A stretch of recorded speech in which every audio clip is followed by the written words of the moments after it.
knows when you come out my way. That's why my field stays packed on Fridays. We hunting, fishing, good living, just soaking up every country second we're giving. Yeah, we a long way away from the highway, so go ahead, y'all, you can get sideways.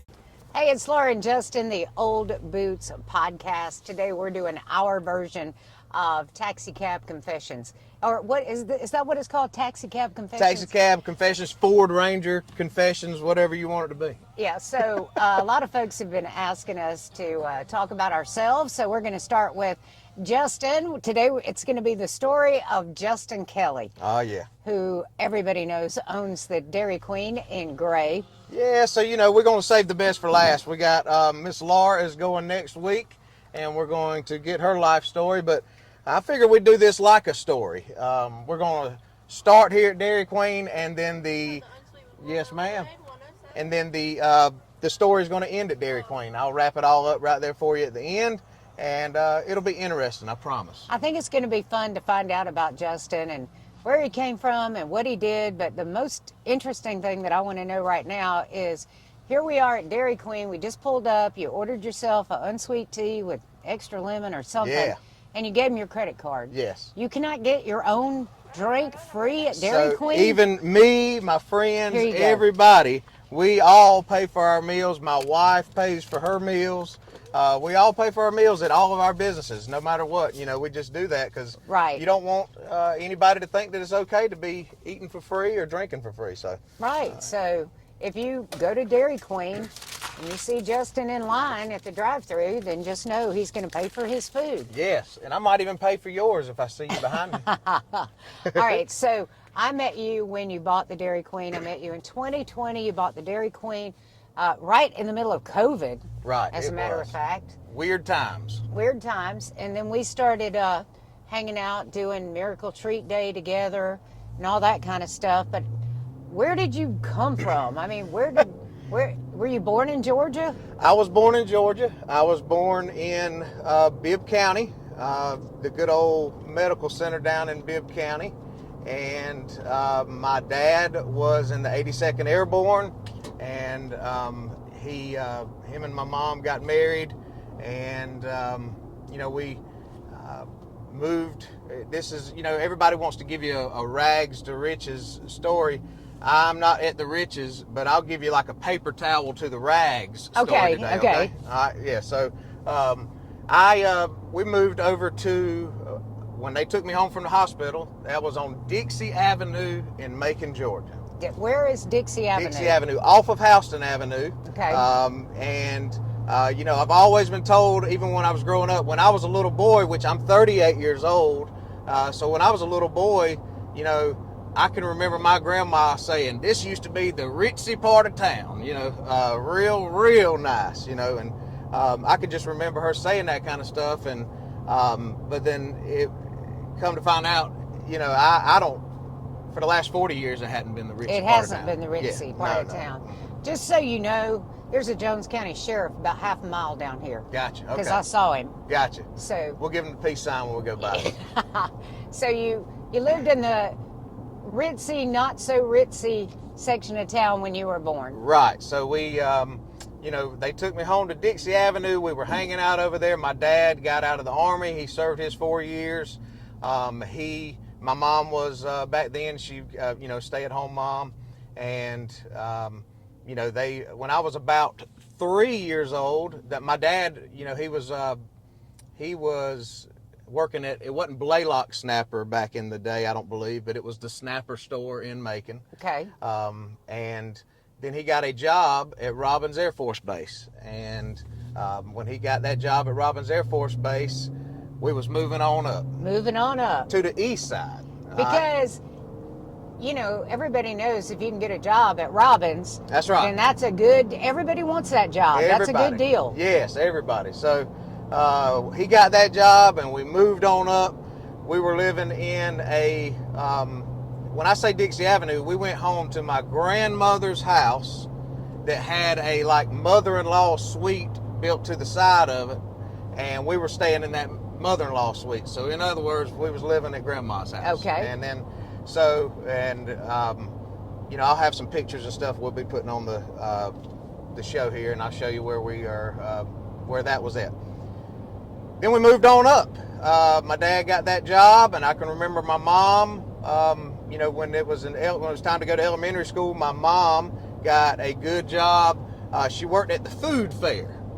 You probably remember the food fair downtown Macon. It was you got J&L Supermarket, which was one of them, Right. and then you had the food fair. It was the other one. It was like just like a little supermarket. It was kind of a rough area, but she had a job at the food fair, and then she got a job at American Office. I can remember that. And so American Office, Robins Air Force Base, we moved up to the east side to Emerald Trailer Park on Joy Cliff Road. I know where that is. Oh yes.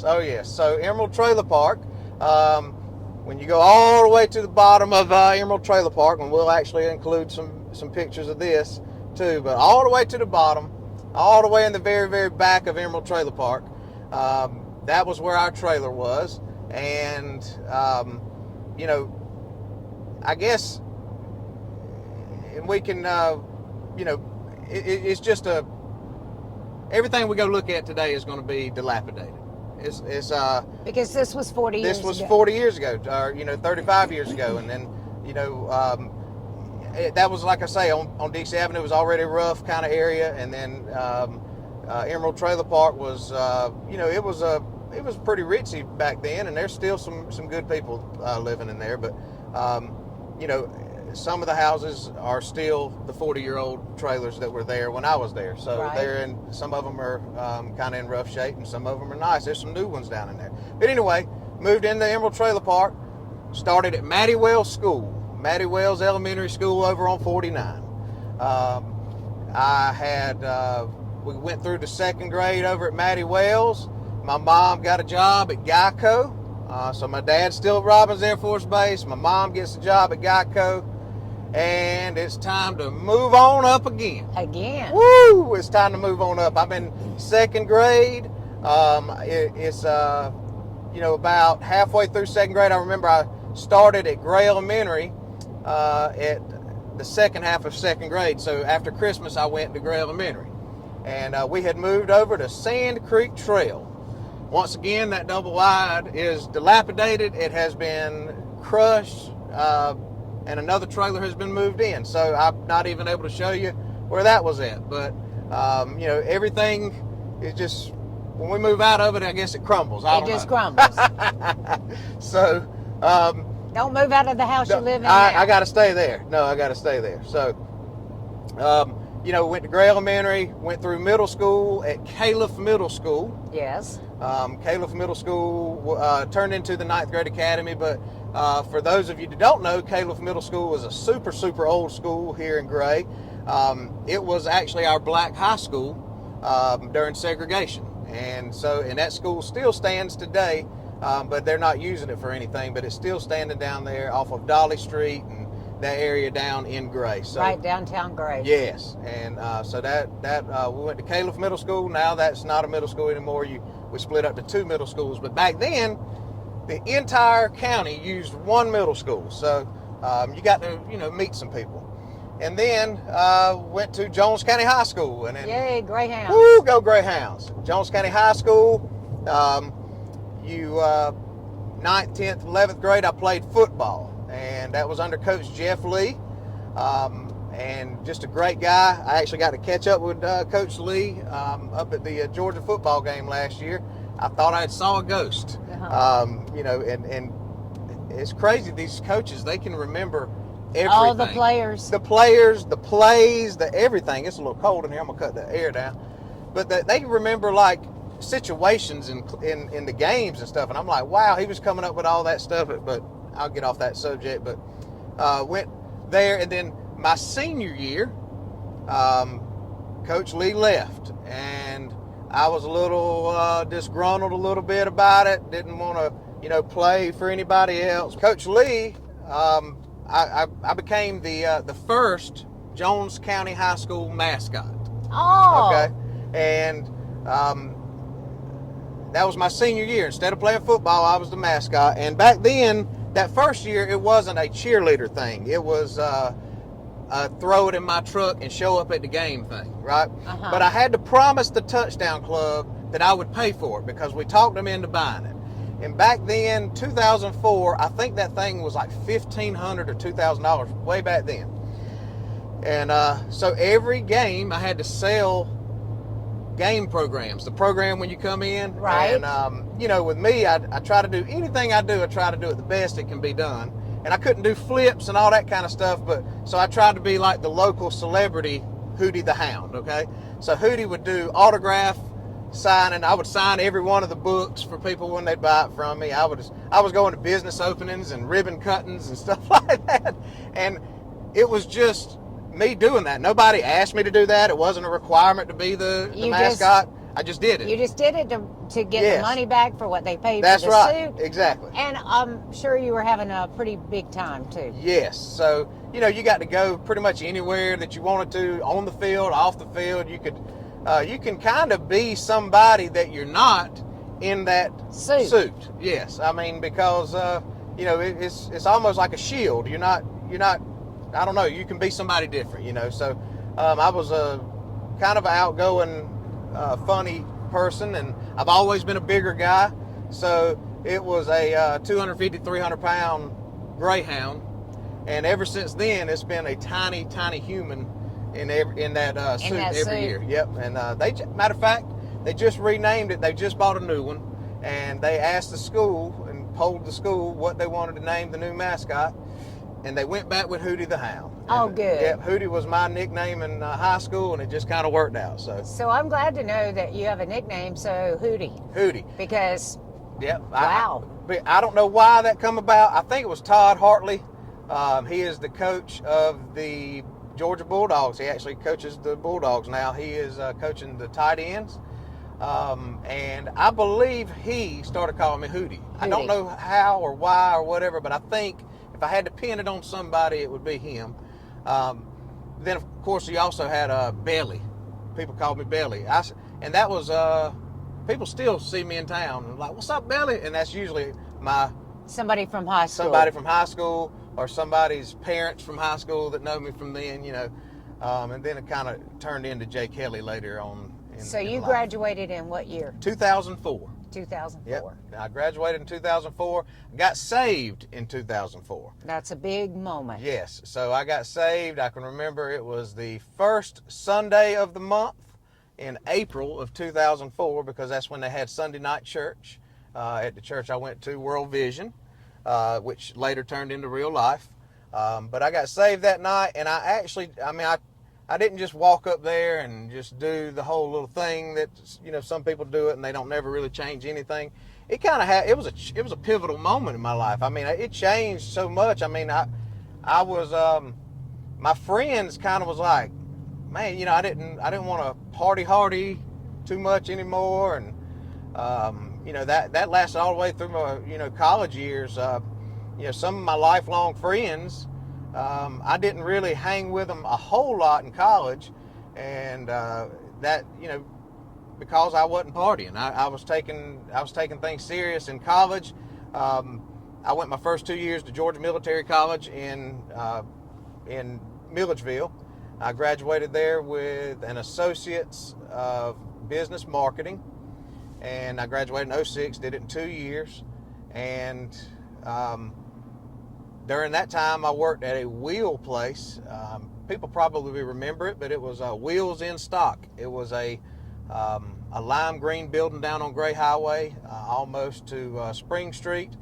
But man, we had it going on. We were selling a lot of wheels, and you know, today it seems like a whole lot of money, but back then it was a whole lot of money. A whole lot of money you were making. Yes, I got paid. Kind of 2 years out of school. Yeah, so I got paid during college, working my way through college, and I never took any kind of loans out. I paid cash as I went through college for everything. But I can remember back then in 2005 and 6, he paid me $10 an hour, but then he also paid me $200 for a set of wheels. Every Oh. time I sold a set of wheels, You got commission. he paid me $200. And I was a wheel selling machine. Hello. I have since forgotten everything that there is to know about the wheel and tire business, but Lord have mercy, that is a lot of incentive for a college kid that Yes. is selling wheels in a wheel store. So, so I worked my way through college, was able to make great money doing that, and then I went to Macon State out in Macon which is now Middle Georgia College. I went there for my last 2 years of college. That was a big change. It was much tougher than Georgia Military College. Even my employees now that talk about going out there, I'm like, listen, that's a tough school. I mean, there were some of those teachers. Right the first day of school, one of the teachers was like, look to the person to your left, look to the person to your right. More than likely, those people will not be sitting beside you come the end of the semester. And Wow. Back then it was like, man, we didn't have where you could go look up online and rate your professor and know not to take them and all that kind of stuff. We just kind of took whoever, Got what you got. Yes, and that was rough times, but got through it. And while I was doing that, while I was in that part of college, my last 2 years of college, my friend TJ had just bought Old Clinton Gas, and I worked my butt off there. So much so that everybody had heard that TJ had bought Old Clinton Gas. I spent so much time in there that people thought I was TJ. Yeah. I can remember the police chief, Billy Bagwell, thought I was TJ. Oh, I'm tapping my microphone, my bad, guys. But he thought I was TJ for so long. TJ was actually standing there stocking some Cheetos one day, and Billy walks in. What's up, TJ? I go, hey, man, how you doing? TJ looked at me. I said, just go with it, man. He thinks I'm you. So That's funny. So I spent a lot of time there, was able to work my way through the last 2 years of college, and then it was time to do something. Like, You graduated. I graduated, yep. I graduated and got all the classes behind me. But then it was time to, do something with all this schooling. And, Yeah. My bad, guys. We mobile, so I got computers falling everywhere. So, time to do something with all this schooling. And I didn't know exactly what to do. Later in life, I would have told myself not to go get these degrees, because you got it. In college, I always encourage the kids now, because I had nobody to tell me this, because I had nobody in my whole family that had ever been to college, and so it was just a big thing for me just to go to college. But I got just general marketing degrees and business degrees, just general, and that don't do anything. Like, that's not a concentrated thing. Like, if you're gonna go to college, concentrate in something. Like, I should have concentrated in accounting or something a little small, and like in Something healthcare, more specialized. Specialized, right? And so just a generic Business. degree doesn't really help you do anything. Even like at Geico, which is, they used to be this way, not anymore, but it used to. Everybody wanted to go to work at Geico. Well, they didn't even care that you had that degree. I mean, it was just a general degree. It wasn't a management degree or anything like that. It was just a business degree. So if I could go back and fix one thing that I ever done, I would have specialized in something. Of course, then it would have probably put me on a different path. A different path, that's right. And it wouldn't have worked out. So it's probably a good thing. So anyway, so after all that, and working through college, it was time to get out and figure something out. Well, my friend TJ had bought another gas station, and I kind of got in there and helped him get that going. So I helped out for about 6 months to a year, and then it was time for the world to fall to pieces. So 2004, what comes next? 2008, 2009, that is when the economy tanked. Okay, and when the economy tanked, I got a job at Geico. So you went to work at Geico. I went to work at Geico, and because back then, like I say, that was like the dream big boy job around here. Yes. And legitimately, Either that or YKK. YKK, Yeah. Brandon Williamson. Out there in that industrial That's area. right. So, back then, I got on the phone. I was a salesperson, insurance, because I wanted to know what you could do out there to make the most money the quickest. And they were like, well, the sales department. Well, I went out there and I started in March. And, they have this thing called the Chairman's Club.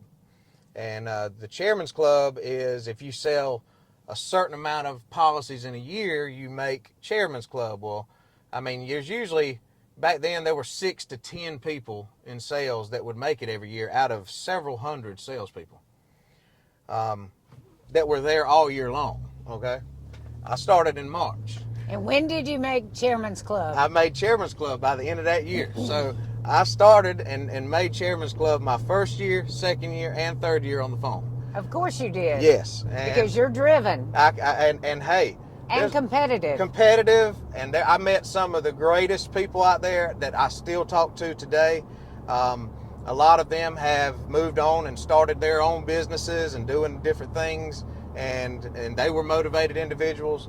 But back then, man, and it's not like that now, but back then, there were some of us on the phone, talking on the phone 12, 14 hours a day. I'm not saying this was done in an 8-hour day now. Right. 12 or 14 hours a day, and we'd all work at least 6 days a week. Wow.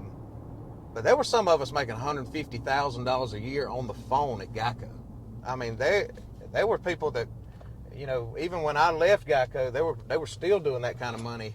And then, of course, they start cutting different ways back of keeping you where you can't make that kind of money anymore. And that has since stopped. And a lot of those people that were used to that money had to keep making that money. So they went ahead and, did something different. So, and that's great. I'm glad for them. And, a lot of them are super successful at what they did. But, we always got that little sect of time that we were together, and I was there for 3 years and about 5 months. I can remember my last full year on the phone, I was having the most severe anxiety in my whole life. Like I didn't even know this level of anxiety existed. But I was having panic attacks. I was eating like Xanax. Rolaids. Xanax. I wish it was Rolaids. Xanaxes and all that, not depression medicine, but whatever, anxiety medicine. I was eating those things like candy. I mean, they were prescribed to me. It wasn't like I was taking them off, off kilter or whatever, but, I was just in not good mental shape. And was that because you were working 14 hours a day? Or because you were so competitive, trying to keep up with the money? What was causing all that? I think a little bit of it all. So we were all, we had always been told, look, if you're going to be in sales, most people don't last, too long. I remember there was a man named Mike Murphy that was there for like 20 years. Other than that, a dinosaur out there on the sales floor was 5 or 6 years because it squeezes so much out of you. I mean, you're giving it every beating second, you're giving it all you got. And there's no exit strategy built into the sales department out there. So you're a salesman, you're good, and in any other job in the world, when you're good at what you do, what do you want to be? You want to be promoted. You want to be the boss, right? Well, the people that are your boss make $70,000, $80,000 less a year than you do. Mm-hmm. So there's no incentive to move up. I mean, especially when you're good. If you're just a salesperson, barely meeting goals, just sliding by in life, and just need an hourly job, I mean, moving up to a boss would be great. And some of those bosses were those people. Some people that were there to coach and to teach were the people that couldn't sell insurance. And those were the people that was always coming by, giving all of us, a hard time, telling us what we were doing wrong, and they couldn't sell insurance to somebody at a car lot that was needing some to drive off the lot. So, but that's how everything is in life, right? Most time, the most incompetent person in the room is the boss. I mean, a lot of times. I mean, really and truly, the boss most of the time cannot do the job that the employees are doing. Gotcha. I mean, I find myself witnessing that a lot. Like, and you know, maybe it's not like that everywhere, but it's like that a lot of places. The people that truly run the show are the employees. Yes. So, you know, all that happened at Geico, and also that last year, I was in love. Oh, In love. Yeah. So, love. yeah, thought I was gonna marry this person, and you know all this, and she was a great girl. Blah blah blah. Well, and I was, you know, family with them, and I still call. Some of her uncles are still Uncle so and so today. You know what I mean? Like, and a lot of them still call me nephew and stuff when they come see me. But yeah, so that right there, we broke up. We had been together almost 3 years, I think, and you know, that was a bad time. 2000, I guess I would call that 2000. I don't know, 10ish, 11ish, something like that. It was just not a good time in life. Anxiety was out the roof, blah blah blah. So, learning the insurance side of things, I was really, really good at insurance, and we have a family friend. His name is Dan Ham, and I don't know if you know who that is, but he owned H&H Body Shop, and H&H Body Shop at the time, and still, it was one of the most known body shops around town. Well, I knew that side of the insurance, but I felt like if I was that good at that side, I could be that good at the other side, trying to get them to actually pay for damages and dealing with customers and stuff. So after being at Geico for that long, he offered me a job to come down, and I took it. People thought I was crazy. Because you left Geico. I left Geico. Making a ton of money. Ton of money. But I remember I took my last sales call. It was like December the 10th was when I was going to hit that Chairman's Club. And I can remember looking at my boss and telling my boss, Minerva, if you're watching this, I love you. I can remember telling her, as soon as I hit Chairman's Club, I cannot take another call. I'm about to go crazy. I will coach. I will mop the floors. I will do whatever you guys need. But I cannot do this anymore. And so I knew my money was about to go way down. You know what I mean? I just knew it. I was about to be driven crazy. But, and she made it happen. They made me a coach, and I coached all the way through when we went on our trip. Our last trip, I think, was in Nashville, the Chairman's Club. They all get to go to big fancy places every year. After that trip was in March, I believe I was done in April, and I went to H&H Body Shop in April. I worked there for about 3 years at that time, and you know, everything was going pretty good, and but I just wasn't something. I guess I wasn't quite ready in life to hang it up and work for the man or something. You know what I mean? Me and Dan still love each other, and that'll come back into play in just a little bit. But so I wanted to, you know, during that time, I was like, how can we expand? How can we be better? You know, and I had bought wreckers and put H&H Body Shop on the side of them. They were my wreckers, but we were running H&H Body and Towing, right? And that would help us get wrecks in the door. I got on rotation with the police, and we was getting wreck calls, and I was just towing for emergency road services and stuff. And so I said, look, I can just go take these wreckers, and I'll go to start hauling cars and stuff, and it'll work. I can do this, you know. So I started hauling cars, and I hauled cars for about, I guess, 6-7 years. I had gotten up to where we had 3 or 4 big car haulers, those big ones that are going down the road, the ones that hold 9 and 10 cars. I had a bunch of those, and we grew from, you know, just having one little truck to those. And was that still under the H&H name, or is this your for deal a little now? while? I called it HHT for a little while, but then it had turned into J. Kelly Auto Sales or Auto Transport. During all the car hauling and that kind of stuff, there was this little accounting office on Gray Highway, and it was all growed up and stuff. And I called the owner, and he sold it to me. And Okay. Was that Mr. Freeman? that was him, Mr. Freeman. So that building you're talking about, that building is the building that Starling and Freeman Really? CPAs was in. Really? So that was my daddy and Mr. Freeman until my dad passed away. Wow. And then Mr. Freeman had it. So that building that you're talking about Right. was originally owned by my daddy. Wow. That's Isn't that crazy? that's full circle right there. I did not know that. That is crazy, isn't it? Yeah. That is wild. So, you know, that thing had grown up. Mr. Freeman was retired, and he was ready to get out and sell it or whatever, and I bought it. I can remember what I paid for it. Paid $50,000 for it. Okay. And matter of fact, Mr. Freeman owner financed it to me for $50,000. And I just knew that I could sell cars from right there. And everybody that I knew was like, Justin, you can't sell cars from that little place, man. It's too small. I was like, you know me, I got it. This was right when Aspen was born. Aspen's 10 and a half years old. So, you know, I was like, I got to prove to the world I can do this. And so I would go on like a Monday to the sale in Atlanta. I'd buy 10 or 12 cars. And all my cars mostly were $2,000 and under. They were all cash cars. And I would go to the sale, have those cars delivered, and I would clean them up myself.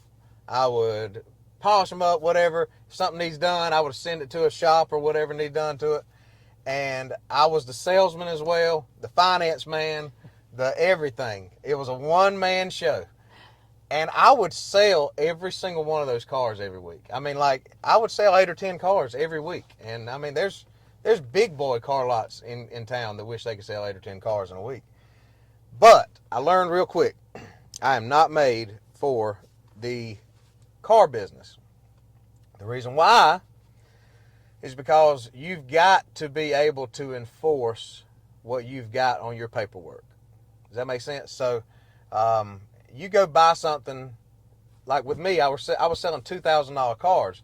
So I was selling you cars that were 10 or 15 years old, that were running good, but there's no telling what's about to happen to them. There's no warranty. No warranty. You got to be able to tell the person as is, you know, and you got to be able to stand behind that because that's your business model. I couldn't do it. Somebody would come back in a month and going, hey man, my alternator's done went out on that car you sold me. I can't believe it. You know? And you'd get them a new alternator. I'd get them an alternator, you know, and I just found out real quick, I am not made for the car business. I could not do that. So, which there's nothing wrong with that. I'm not knocking the car business. That's what's supposed to happen. You know, there are scam artists out there that sell junk cars and patch them up and try to slide that onto people. That's a different thing. I was not doing that. I was buying cars that was reputable, and the junk, I would send it back to the auction. But cars that I really felt good, I'd always drive them home one day before I would sell them, that kind of thing. But I feel like, you know, you should be able to, as a consumer, you know you're taking the risk, and, you know, you should be able to acknowledge, hey, I bought something as is. You know what I'm saying? So, but people don't do that. And I didn't have the heart to tell somebody that I knew was going through a lot. You know, some old lady that was on Social Security that bought something from me and used her last little chunk of change, and, you know, her headlight's out. Well, my God, I'm fixing to put her headlight in. I've always been that guy. I'm gonna be that guy till the day I die. So I just had to get out. So my buddy Marcus and Steven, they bought the car lot from me and bought all the land to the side of it, which is now One Stop Auto Sales that you know on the side of Gray Highway. So, but it started. We're just 8 or 10 little cars, old beater cars. The sled shed is what all my guys in the car business, shed. They used to call my little place the sled shed. What a great name, sled shed. Anytime they had a sled, they could sell me where I could sell it again for $2,000 and make some money. They would always call me and say, hey, I got a sled out here. So anyway, moving on from that, I kept hauling cars. And when Aspen was born, I was still doing that, but I was like, man, I gotta get a little bit more stationary because I was all down the hours. road. Yes, and Stacy was helping me, my wife, and you know, we had been married when Aspen was born. We've been married about 1.5 years, and she was helping me run up and down the road. I can remember the night before we were we had Aspen. I got a call in Atlanta that the truck was broke down. One of our trucks was. We went up there to Atlanta. I stayed all night long up there. Stacy's 9.5 months pregnant. I mean, just as pregnant as you can be. Rode up there with me. Was in the passenger seat, hurting and all that stuff. Stayed over there in the seat. She was bound and determined she was going to go with me. Stayed up all night long. Nobody got any rest. And she had a doctor's appointment that next morning at 11. We got the truck back on the road. We finally got back to the hospital or to her doctor's appointment at 11. The doctors checked her and was like, hey, if you can walk a little bit and maybe take a stroll around downtown Macon, you can have that baby. Have that baby. So here we are, super wore out, so tired, but we went walking around, and then it starts storming raining as we're walking around. It just come a storm, just crazy storm. And I got Stacy to get up on one of these porches, and on just a random person's porch in downtown Macon. And I was like, I'll go get the car and I'll come pick you up. At this point, we were a mile away from the hospital. So I went and I picked the car up, got her. We, went back in there. They was like, all right, well, we're going to have the baby tonight. I was like, all right, let's do this. So, of course, we call all our parents and everything and let them know we're about to do this. This is nighttime. We get up there and she's having the labor pains and stuff. And I'll never forget this ever. If anybody ever knew Terry Kelly, and if anybody knows my wife's folks, so, they can be a little rowdy. They can be a little wild. And I can remember that night, they're all out there. It's almost like a block party when Aspen is getting born. In the parking garage, they are out there at the hospital, and they got kicked out of the hospital because they were out there drinking and partying. They got kicked out of the parking garage that night. And oh, that's fantastic. Her daddy, her stepdaddy, my daddy, and all the people that were out there with them, they had to leave, act like they left, come back around with something else, pull up in another area, and come back up in there because Aspen didn't get born until like 4 o'clock in the morning. Well, anyway, so that was I'll never forget that, my dad and them getting kicked out of the hospital downtown for partying and drinking in the parking garage. Yes. So that happened. When did you marry Stacy? I married her in March of 2013. It's a good thing you remember your anniversary. Yes, that's right. What day was it, Justin? The 31st. Okay. And I just know that because of some passwords and crap. And that was in what year? 13. 13. Mm-hmm. And so we got married and March 31st in 2013. Right. And I tell you, it was January something. Now, I don't know this. My motto is, and I don't know what everybody's motto is. This might kind of sound weird, but I don't think everybody has this one soulmate out here wandering around. Like, I don't think that is the case. That's my opinion, whatever. I think you got to find somebody that you believe that you could love, that you believe you could build a future with, that has a like mind as you. And same values. Yeah. You find that person and you love them and there it is, Well, in life, when I find something I like, I just know it. That's it. I mean, if anybody's ever been any kind of clothes shopping with me, anybody ever went car shopping with me, like, I just know, like, I don't have to go drive the car, man. I just want the car. Like, you just want that car. Yes, that's it. And then same thing with some clothes. Like, if I need a blue shirt, I just need a blue shirt. I don't care that it's got a Nike check on it or if it come from Walmart. I just need a blue shirt. So, with Stacy, and I had the car lot at this time. For a long, long time, we actually have a picture of us back. Me and her older cousin graduated together, and so I always hung around them because she was one of my best friends in high school, and I've got a picture with us all in Myrtle Beach together, and Stacy is way younger than me. She's 6-7 years younger than me. and she was like a little squirt. We were 15, and she's 8 or 9 years old, sitting over there in the same picture. That's cute. And so they found that after we had gotten married or whatever. But I for years, I would, everybody gets them little weird DMs from somebody. Listen up, ladies, if you've been getting those weird DMs, some of it can work out. Listen to this. So I would and I wouldn't do the weird ones. I'd just be like trying to drop a line just to talk to her, Hey, how you doing? Blah, blah, blah. How's things going? And I always try to like, hey, if you want to go out sometime, whatever. Let me know. Let me know. On and on and on. I did it for probably 2 years, and I didn't do it overbearingly, but quarterly, I would drop a line, and during this time, she was in college and just, I guess discovering herself or whatever you want to call it.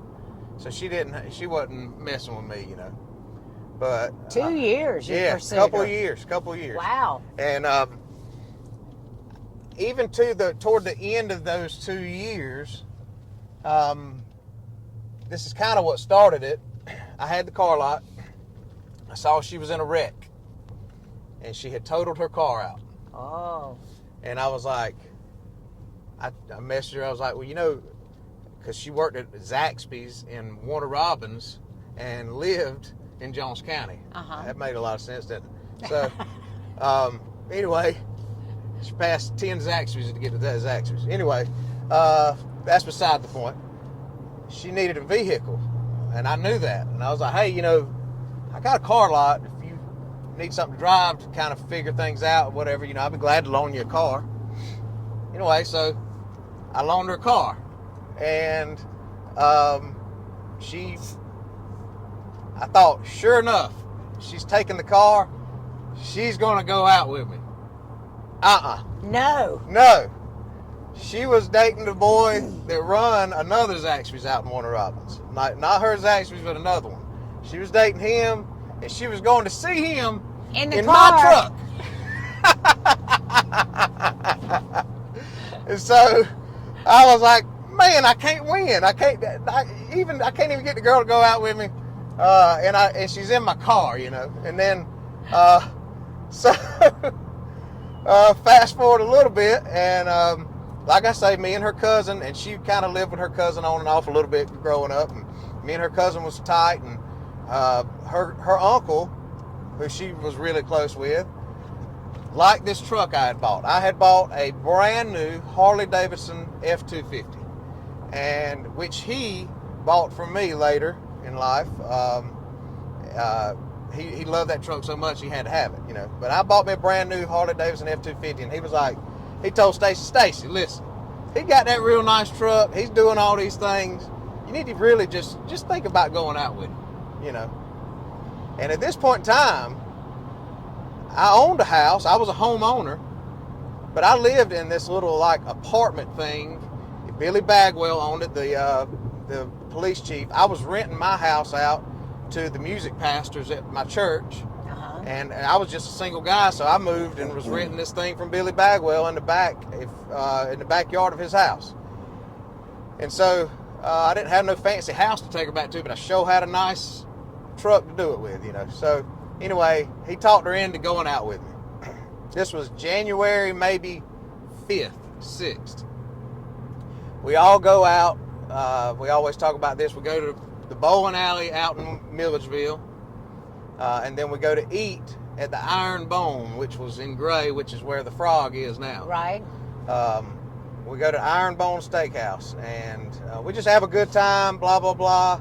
Me and David Jones and TJ and our wives, girlfriends, we all go out and eat and hang out and have a good time. And that was the last first date she ever went on. So ladies, you might want to answer that DM now. You might want to. It worked out for her. I always like to tell everybody she didn't have a pair of shoes before I met her. But she sure didn't have a pair, something to drive. Hello. Anyway, so that was the last first date, January of 2013. And I told all my buddies, listen, guys, I think I want to marry her. And they were like, that was only the second, I guess what you would call serious relationship I had ever been in, where I felt like I loved the person, you know. And but I was like, no, man, I just know it. I know that she's the one. You know, our families are about the same, and you know, I just know that she's the one. Well, I remember March-ish, I was like, guys, I'm gonna marry her. They were like, okay, well, I mean, just give her a ring or whatever, and you know, y'all set a date up for like next year or whatever. If y'all still together back, you know, then y'all get married. That's not what happened. No. So I put a ring on it. I took her back out to the bowling alley that we went on our first date at. How romantic. That was romantic, Yes, Justin. I took her out there to the bowling alley. We bowled. And then I kneeled down in the parking lot of the bowling alley. Got my sister to actually go be an undercover picture taker for me. And my sister just act like she ran into us or something out in the parking lot at the bowling alley in Milledgeville. How random. And my sister took pictures of us. I got down on my knee and asked her to marry me and that kind of stuff. And that was in March. And we got married a week later. You know, so now all my family, all my friends, everybody thinks that, what are they thinking? We're pregnant or something. You know what I'm saying? Like, that's the only way. Well, no, I just knew that's who you wanted to marry. That was who I wanted to marry, and she ended up marrying me. And so, you know, she kept on working out at Zaxby's for a little while, and then she got the job at my buddy TJ had just bought a Italian joint, or he started an Italian restaurant out here in Macon. It was Mirko's Pasta. Yes. And she started working at Mirko's Pasta and stayed there all the way until he sold the restaurant. And she was the hostess and would do some waiting and stuff like that, but she liked it. And but anyway, long story short, I kept on being persistent with it, and it happened. I got her, you know. And you know, as with all marriages, like I say, I needed to find somebody I felt like I could do life with, and God put us together. She has been the most amazing mother, and still is the most amazing mother you could ever ask for your child. And she can put up with me, and you know, she's not super needy. I work with people all my life where their wife has to talk to them 8 times a day, and they got to talk on the phone, and then they got to text and all that. There's some days that we leave the house and we do not talk, text, nothing until I get home from Dairy Queen at 7, 8, 9 o'clock at night. Like, we don't talk, text, either. Maybe we might do. Yeah, and I can see you doing life with somebody that was needy. Yeah. Because you need somebody who can take care of themselves and still come back with you and take care of you and Aspen, but also that's their own person. That's right. And so, and she's definitely her own person. Yeah. Oh yeah, she is. And firecracker, whatever you want to call it, a little dynamite. And so, you know, after we got married, we had Aspen. Growing up, I'm back at the body shop. Dan is getting where he wanted to retire. H&H Body Shop. They had moved up here on Gray Highway, and he was getting where he wanted to retire, and so I went and I started back at the body shop about a year after Aspen was born. So this would be 2015-ish. And we were doing great. I'm talking about the parking lot. You couldn't get in the parking lot. We had cars everywhere. We had painters that would get off at another body shop and come to ours and work all night long and pull the second shift because our painter was wore slap out. There was people doing body work at midnight, 1 o'clock, 2 o'clock in the morning. I mean, we had so much work. Once again, I was good at it. And me and Dan made a good team.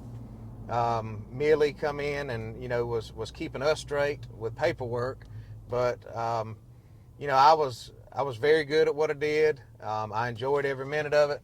And it kept me here in town versus running all over the world with Hauling those trucks. trucks. Hauling cars, yep. So, that helped out. And I'm back where I'm able to go home every night and that kind of thing. Not making near as much money, but for the first year or two, I was able to run that trucking company out of the office at the body shop until I was able to get rid of all of it. So I was fortunate to do that. Well, we got back going with the body business. Body business is going great. Slammed, doing good. I had gotten such good relations with the insurance people. All you hear now is people complaining about how they can't get stuff done with these insurance companies, and that's true. But I can tell you this, I had developed such a relationship up until even the first year of COVID, like the COVID-19 that happened with March 2020.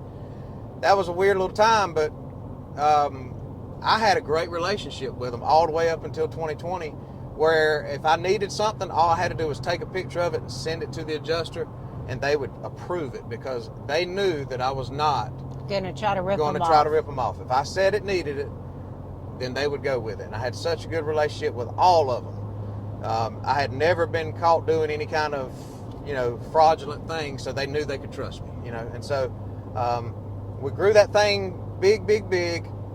But I was starting to see that there was a challenge, even before COVID, of finding body men. When somebody comes to work at Dairy Queen, I can train them to do anything in that building. In 15 minutes, I can have you where you're a semi-pro. You know what I'm saying? 15, 30 minutes.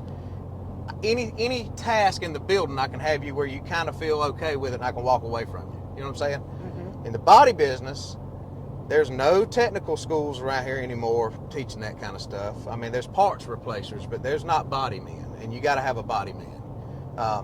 And so they're not teaching that to anybody. And so the average age of a body man back then was like 58 years old. And it was growing. That age was going higher every year because they're not making them anymore. They don't teach that art anymore.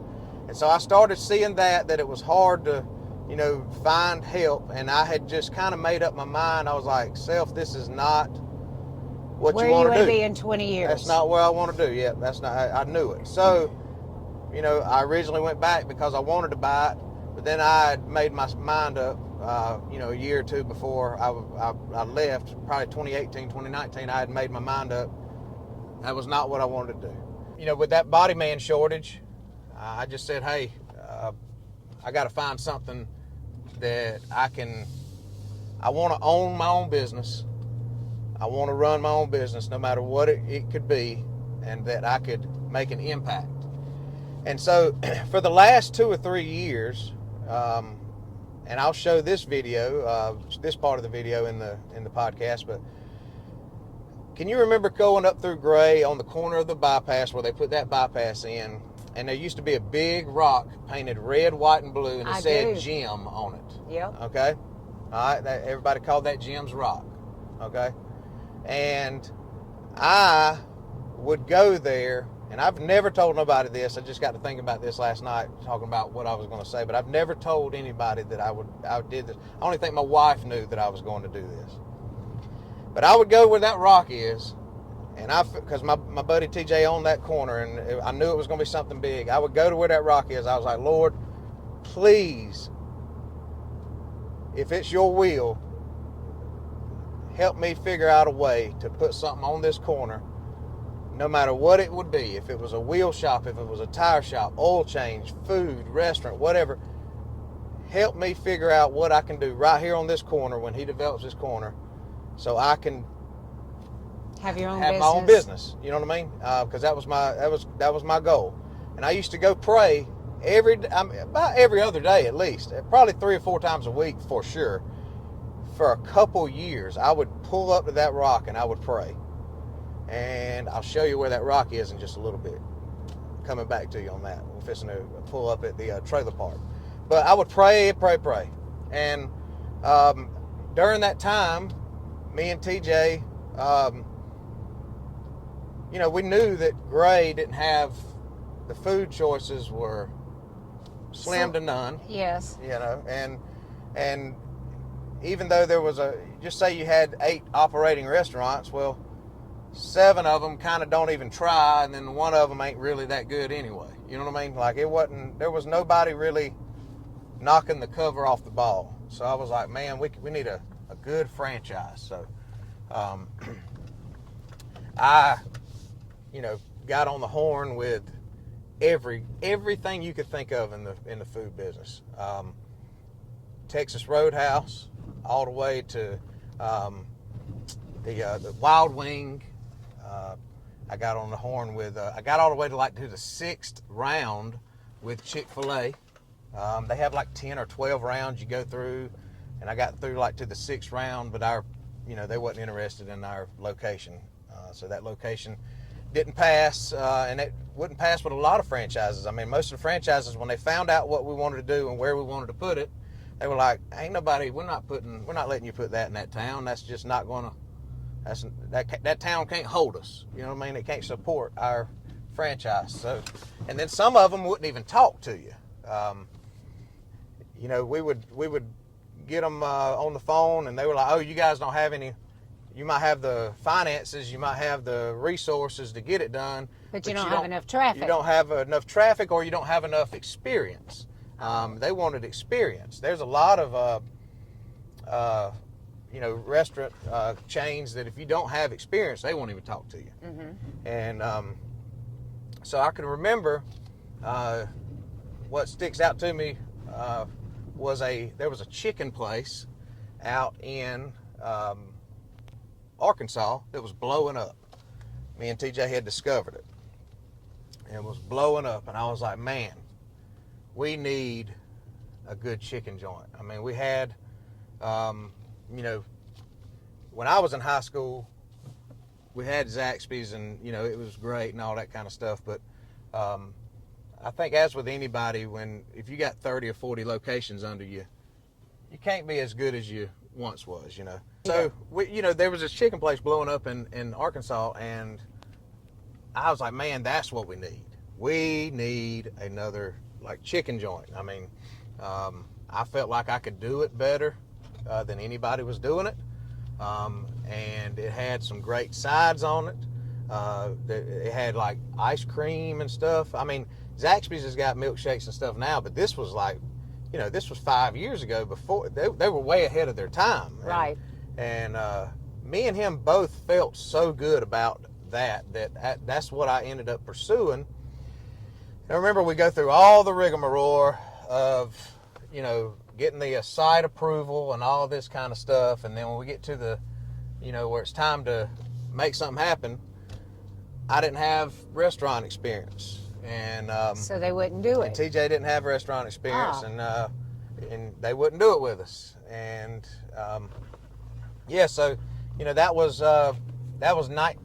2019-ish when they turned us down. I'm still at H&H Body Shop, and still rocking and rolling. And but I just knew, I was like, man, I something's gonna happen. Well, lo and behold, in 2020, I had always told Emery Tribble that if he ever got ready to retire, I would love to make that happen.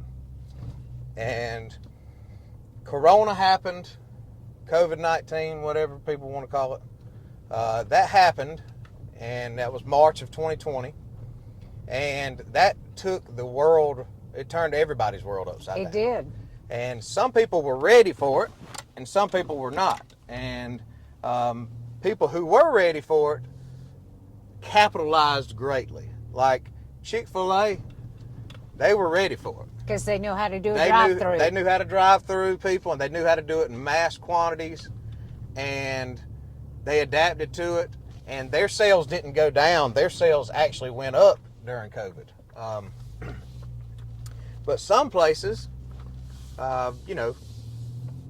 McDonald's and Dairy Queens and, most other places that are used to doing, 50% of their business or 60% of their business through the drive-through, and the other part of their business sit down.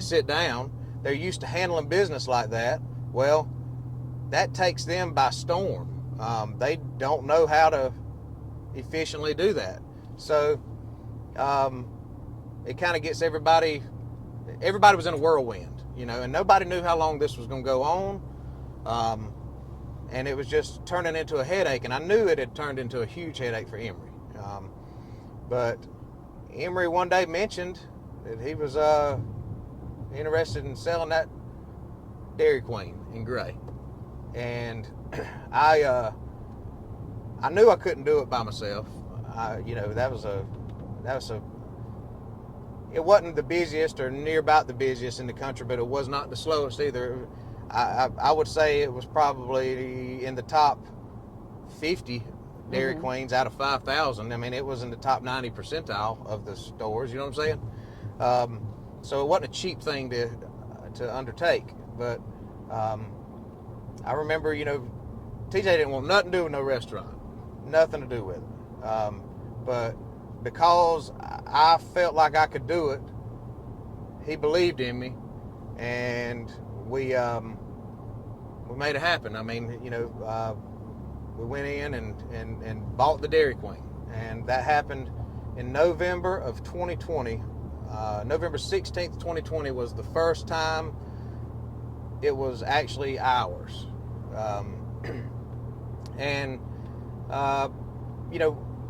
I think that benefited us greatly. So that thing closed down for about 2 weeks. We made sure all the employees were paid during their time off and that kind of thing. But we closed it down for 2 weeks right there because corporate made us do like all this different stuff. Any kind of click list items that need to be done to a building, they make the new owners, if you're going to buy it from an old owner, they make you bring it up completely to their new code, right? And that's what any franchise is going to do that. That's the opportunity to get everything back up to level. And so, I mean, we had spent several hundred thousands of dollars getting it back up to par and paving the parking lot and this, that, and the other. And when we opened it up, it was drive-through only. And that wasn't for our sake. That was because it was a state mandate that you could not serve people on the inside. It had to be just drive-through only. And you had to wear a mask. So I think later, God always has a plan. God always has a purpose behind everything we go through. And I believe that was his plan. It was for me to learn the restaurant business in a drive-through only fashion because it's very practical. It's not complicated. And it made us better and more efficient at running a drive-through. Hence why I think I put us up against anybody's drive-through in the United States. Yes. I just will. There's nobody that moves food like we do. I don't care what chicken house you're running. You're not running 35, 40-second windows. They just don't happen. You know what I mean?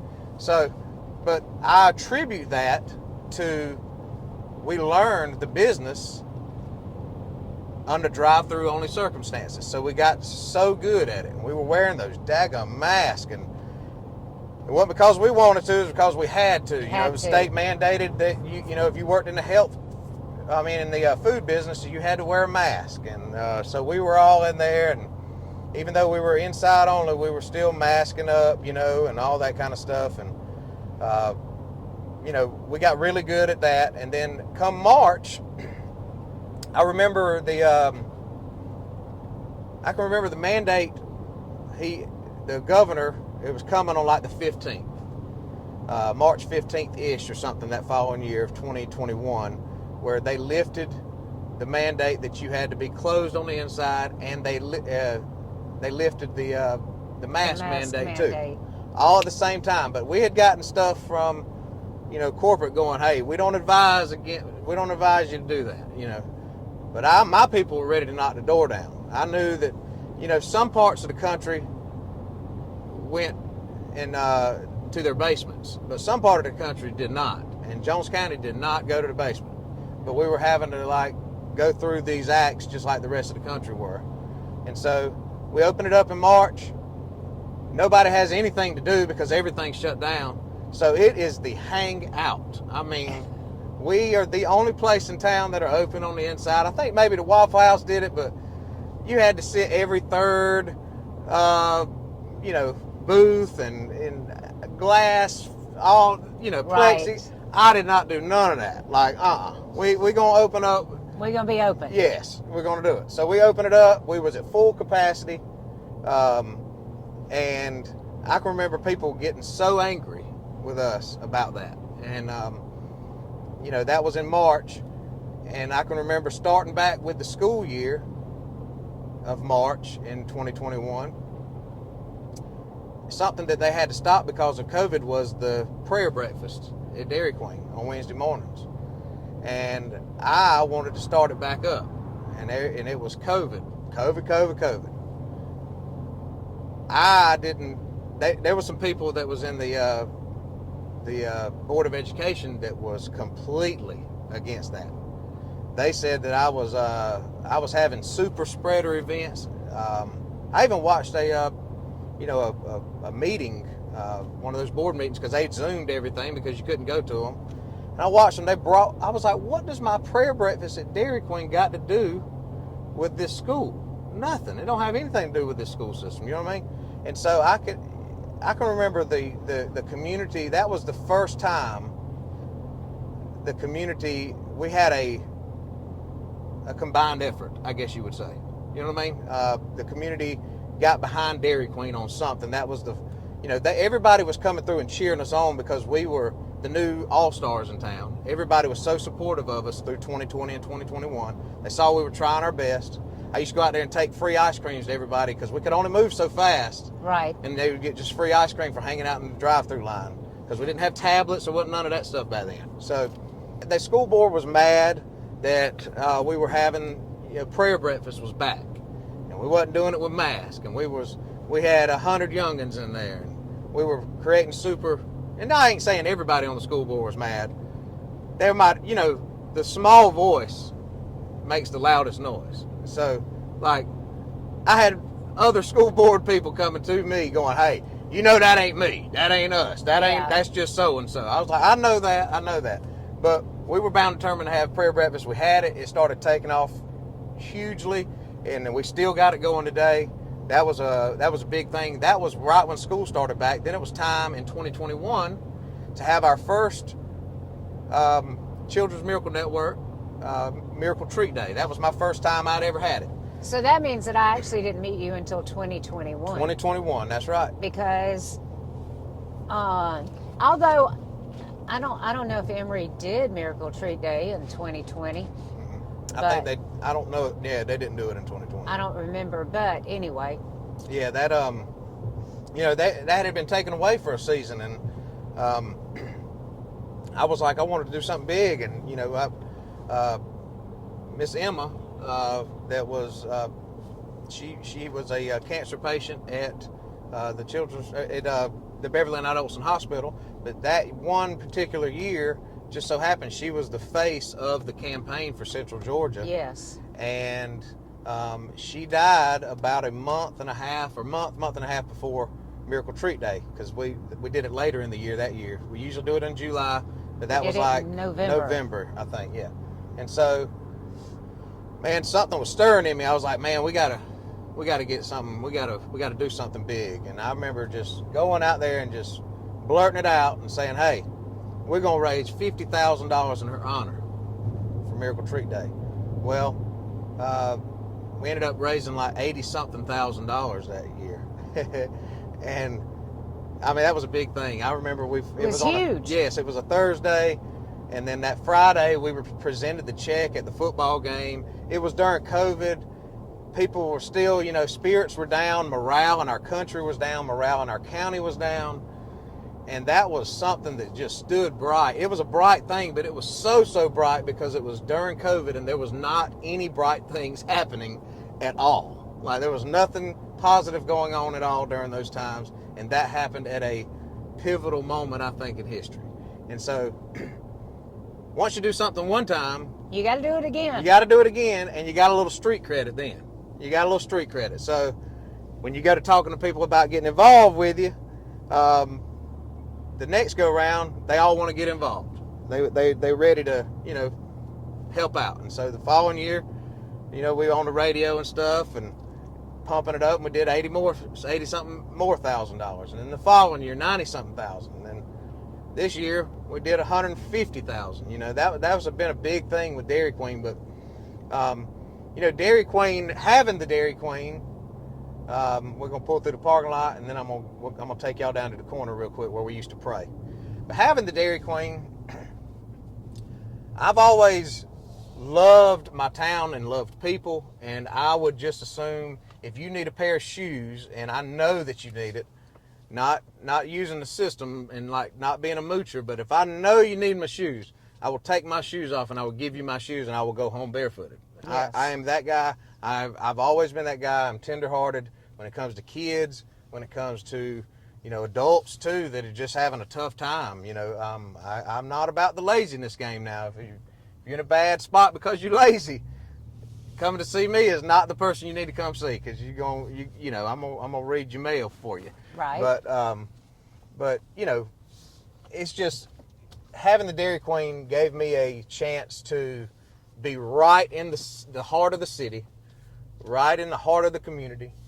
It gave me the funds to be able to do good things and to facilitate good things. And I'm pretty sure ever since we bought the Dairy Queen, I might be wrong. If I'm wrong, I would love to know who they are, because I'm very proud of them. But I'm pretty sure the Dairy Queen of Gray is the top private business contributor financially to the Jones County school systems. You know, we focus on just the schools and just the recreation department. And I mean, we do, you know, a lot of good things. But, you know, Tuesday nights we do the spirit nights for the schools, and we try to always keep something going for the community, and I try to be a light in the community, and I think we've established ourselves. I think you have too. And, you know, I have now, you know, you always having to set goals. And my goal was to have it operate where I don't have to be there all the time, but it has to be good all the time. And so I've got, you know, some managers in there that are super great. Rusty does a good job. Angie does a good job. We've got a lot of assistant managers in there that do great at training. I try to stay involved, even with the kids now. I try to, you know, remember their names first and foremost, because when you got 70-something people and you're the world's worst person, if you've ever seen me in public, I don't know your name, but I know who you are, but I don't know your name. And I'm like, hey, man, you know, that I'm telling on myself right now, but I do know who you are, I promise you. I could probably tell you who your grandma is, what you do for a living, you know, what you eat at Dairy Queen, and if you used to smoke cigarettes, what kind of cigarette you used to buy at Old Clinton Gas. I can tell you all those things, even though I might not can tell you your name. Your name. Yeah, I'm terrible with names, but I try to learn the kids' names. I try to learn what backgrounds they're coming from, what situations they're coming from, and you know, just learn it, you know, and be involved in their life, because there's some of these kids, they live in a tough situation, Laura. They don't have a, you know, father figure. Some of them don't have a mother figure. Some of them are in high school and, you know, living by themselves already, or living on somebody else's couch. And I mean, there's a lot of them that, you know, I feel like I have to give that fatherly advice to, and they ask me, you know, and so we become kind of like a little family. And I always tell them, I spend more time with you guys than I do with my own family. So if I can't love you, I don't know who can, you know. So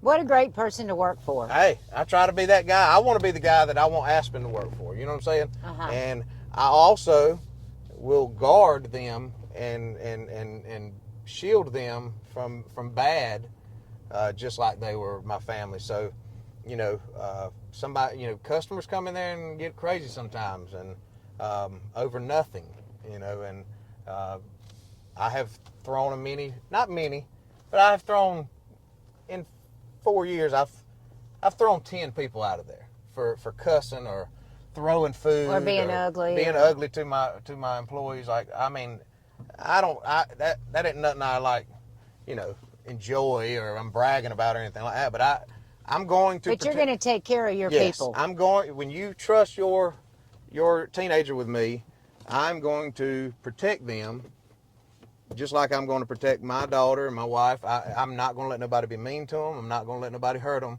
and I'm going to look after them. So that's always been important to me, and I believe parents know that, and that's why you see a lot. I got a lot of 14, 15-year-olds up there that's working, but they know that they're in a good environment and they're going to be taken care of and guarded. And now, after seeing me do that so long, Rusty and Angie, they know where the line in the sand is. They know that, it's okay for a customer to be upset. And most time, if you serve 2,000 customers a day and you have a 95% satisfaction rate, which is unheard of in this world, but say you do, I mean, you're still going to have 20, 30 people that thought you were trash that day. You know what I'm saying? No matter what, they thought you were just trash. And then, COVID somehow emboldened people. It did. To be nasty or something, And so I think those people have figured out they cannot be that way and be mean. Yeah, I mean, it kind of allowed people to become bullies. It did. And that's not good. It's not a good thing. Yes, and people, I think that, I think if you confront it and you be consistent with it and don't be overbearing, like I don't go out there and I don't start cussing back at people and that kind of thing, but like I will kick you out of the restaurant. And then, I mean, I remember very well, he comes through every morning today still. I remember very well this man. I was out there taking orders for breakfast, and he said something to me, and then he cussed at me and said something mean. And I was like, I'm not serving you breakfast today. He said, well, go get the manager. I said, I am the manager. He said, well, where's the owner? I said, you looking at him. And I said, I'm not serving you food today. And ever since that day, that man still comes. And most of these people that I've kicked out still come. There's been a couple of them that don't, and I know they wish they could come back, but pride won't let them. You can come back, y'all. I can forgive you. He'll forgive you. Yes, and I will forget too. I promise. I will. You can come back, because there is a couple of them that I see around town eating at some places that I know they wish they were eating with us. But pride won't let them do that. But if you're mean to an employee, especially if you cuss at an employee, you got to go. And so anyway, a lot of those people understood where the line was, and they respect us more. And I'm sure they were sorry for it. Yeah, I mean, during that time especially, there were a lot of emotions. Yes. A lot of people were stuck. There were a lot of things that changed maybe the way people would have normally acted during that time. That's right. And that's not an excuse. Yeah. That's just... That's right. Well, I mean, it just changed the landscape of everything. And I mean, but it helped me, I guess, be better at handling tough situations, because when I was working on your car, I never called you about any kind of tough situation. I always just called you when it was done. Mm-hmm. I didn't call you and tell you that this was going on, this was tough, the insurance company didn't want to do this. I didn't bother you with that. You gave me your car, and I was going to fix your car. But when I come out of the body business to the Dairy Queen business, I had to be face-to-face with the customer during the entire transaction, and when they're not wasn't happy, I had to deal with them then, And so, some people take a $7 hamburger very, very seriously, and I think that for the majority of the time, everybody kind of understands now, hey, it's okay to be upset. It's okay to be, dissatisfied, but don't come in there cussing and raising Cain at the Dairy Queen, because you're going to have to go. So, that's where we're at with the Dairy Queen. We just got, in 2022, we were beaten to be the number 2 Dairy Queen in the country. And then ever since December of 2022, we have been the number 1 Dairy Queen in the United States of America and the world. Yeah, the number 1 Dairy Queen. Yeah, so right here in Gray, Georgia, and I appreciate that, and I everybody that has that's loyal to us, that is wonderful, and I know it's a lot to do with our employees, and I like to take care of the employees, and the employees will take care of you, and that's what happens up there every day. And fast forwarding it to now, now what? So what do, right? So you're Well, let's go back just Mm-hmm. right before we go forward. Just go back one more second. So, with the Children's Miracle Network and the money that you've raised and involved the community in that, raising $150,000 for Beverly Knight Olson Children's Hospital in 2024. right. That was huge because not only are you the #1 Dairy Queen in the country as far as sales and all that, but you're also the #1 Dairy Queen as far as fundraising. That's right. And I just want to point that out. I got you. Yeah. It means a lot to me, and I Miss Renee Bryan. She is the head of the Children's Miracle Network for Central Georgia, as far as with the Navicent Foundation and stuff, and she's my liaison, I guess you would say, with the hospital. And she's always like, we appreciate you. We don't know how to show you this. We don't know how to show you that. And I'm like, I don't need that. I really do not need that. I don't like to get up and boast about us doing good, because I don't ever want it to feel like it's me bragging or something. You know what I mean? I do not do that. I let the public talk. If you do right, the public will let everybody know. The only reason that you see me on those cameras on Miracle Treat Day and hear me on the radio and that kind of stuff before then, it isn't to broadcast me, but it's to have awareness and create awareness that we're about to do something good. Big, too. We're about to do something big, and that's the reason I do it. I don't do it for self-glorification. That stuff, I see people that do that, and it kind of makes me sick. Even though, going back to Geico, we would spend $100,000 telling the world we're going to give away a $5,000 or whatever. You know what I'm saying? I mean, we would spend $100,000 to advertise to the world that we were such a great place that we were giving $5,000 away. You know what I'm saying? So I didn't want to be that person. I would never want to be that person. And so, I've got the Dairy Queen flowing good. Everybody, we've got a good crew in there. If anybody's paid attention, over the last 6 months or so, I've kind of tried to let them manage. I have not been raising my voice so much in there when they do wrong. They know they've done wrong, and so I try to manage, and lead from behind my managers, if that makes sense. I try to put my managers out front now and let them manage, because I feel like that Gray needs something else. And this is where it's fixing to get good, because if you've stayed with us this whole time, you're about to learn a secret. All right, so I feel like that there's, something else that we need. And going back to that chicken place that we talked about that was out in Arkansas blowing up, it's still blowing up. It's still going strong. They're planting them all over the country.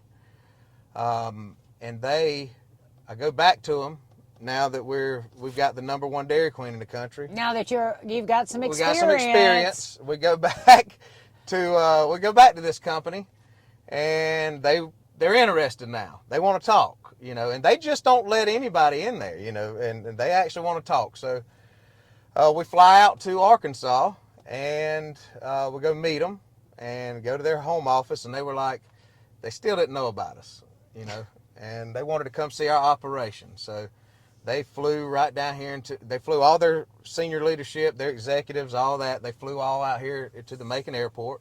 I picked them up and come and showed them the Dairy Queen, come and showed them Ranchers, come and showed them the car wash, how we operate, blah, blah, blah. Anyway,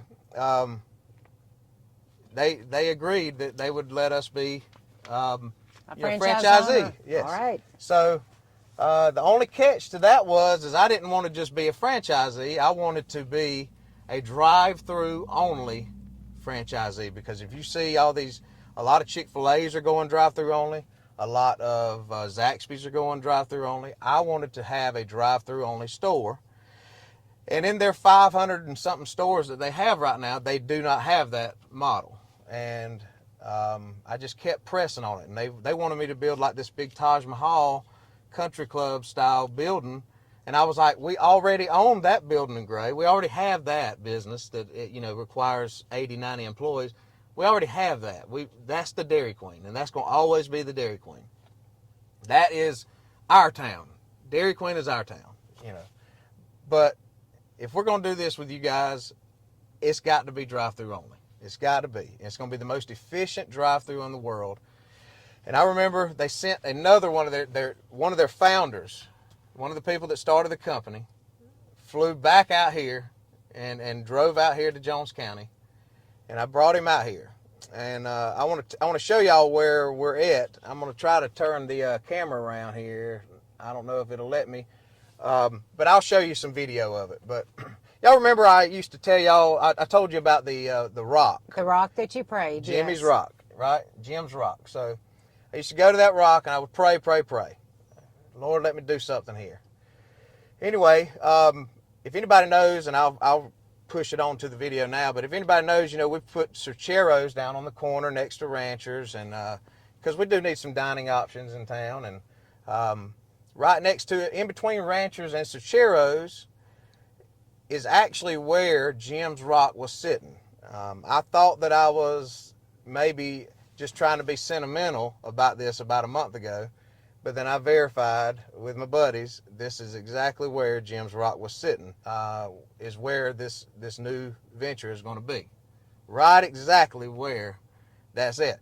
And this is the thing. God always gives you things in His time, not in your time. That is so true. We was not ready for that chicken joint back then.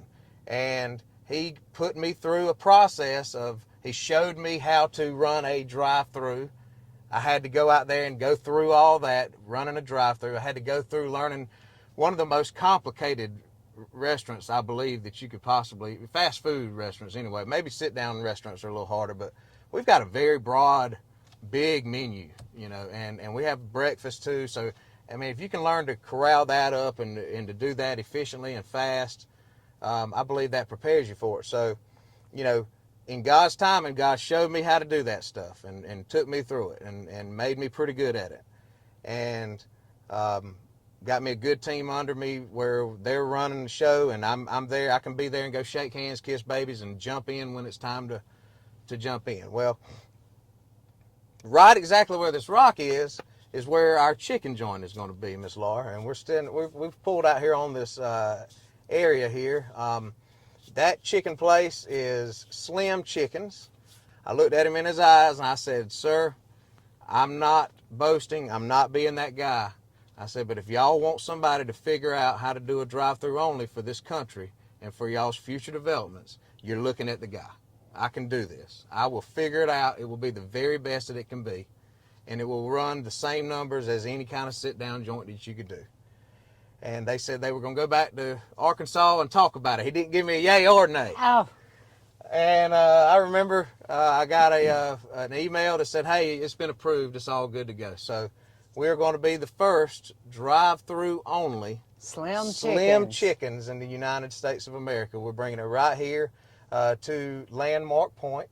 And if you're watching this podcast, you stayed with us this long, it's going to be about the 90-minute mark, it looks like. If you stayed with us this long, you are one of the first people to know, because I'm not even going to put a sign out for another week or two, but it is going to be a Slim Chickens, and it's right here where Jim's Rock was, right where I started praying about, financially doing something down here, and it's just a little special to me that it's a full circle. I had to go through the process of what God wanted me to go through, and this is going to be a super blessed business as well.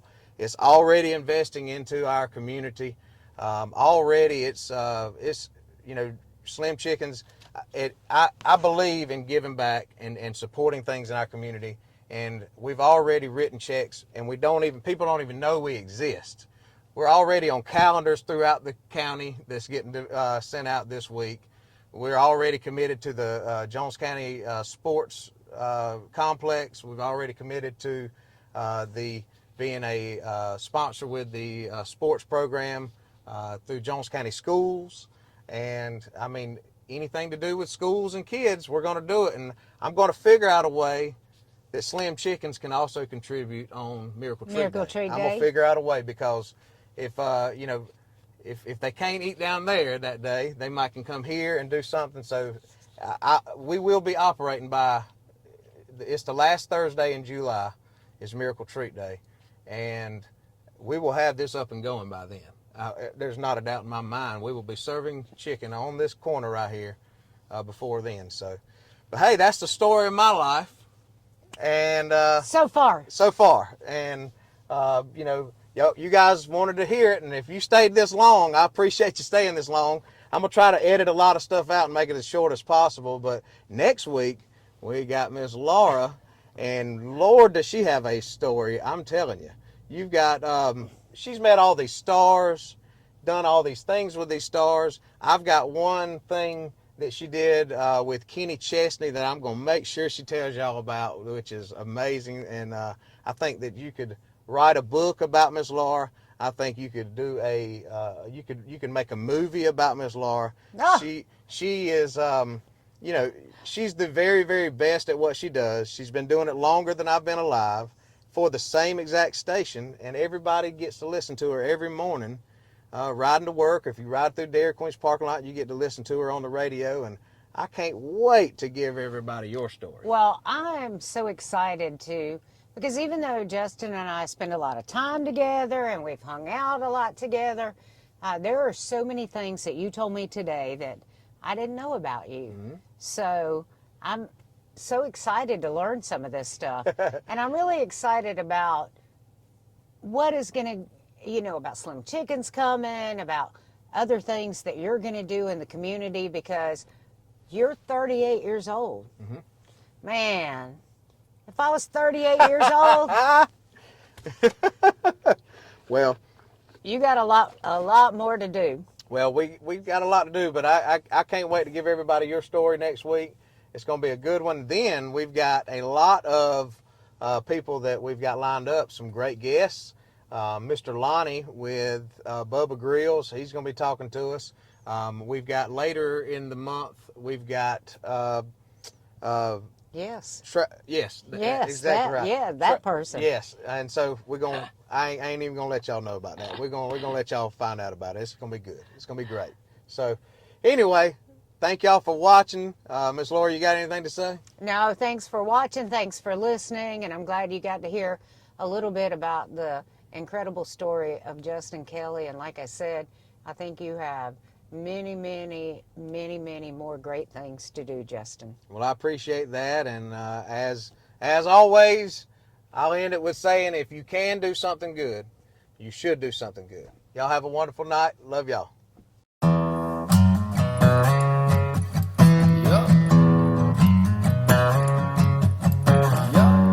No rules when you come out my way. That's why my field stays packed on Fridays. We hunting, fishing, good living, just soaking up every country second we're giving.